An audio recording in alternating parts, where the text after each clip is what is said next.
చరిత్రలో ప్రారంభం నుండి ఉమెన్స్ పై చిన్న చూపు అనేది పెరుగుతూనే వచ్చింది.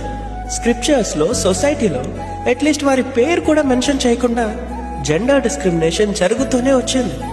అన్ని మతాలలో, అన్ని కులాలలో, అన్ని గ్రంథాలలో, ఆఖరికి బైబిల్లో ఉన్న మన పితరులలో కూడా ఇది సహజంగా కనిపిస్తూనే వచ్చింది.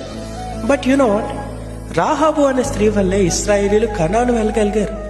సిప్పోరా అనే స్త్రీ వల్లే మోషే ప్రాణాలతో మిగిలాడు. ఎస్తేరు అనే స్త్రీ వల్లే యూదా ప్రజలు క్షేమంగా ఉన్నారు. హన్నా ప్రార్థన వల్లే గొప్ప ప్రవక్త సమూయేలు పుట్టాడు. మరియా అనే స్త్రీ ద్వారానే యేసుక్రీస్తు ప్రభులు వారు ఈ లోకానికి వచ్చారు. సమాజం స్త్రీని ఎంత తక్కువ చేసినా, ఎంత అణగార్చినా, ఆ సమాజాన్ని, చరిత్రని మార్చడానికి ముందుంది స్త్రీయే, మార్చింది స్త్రీయే. అందుకే ప్రతి ఉమెన్ కి హ్యాపీ ఉమెన్స్ డే.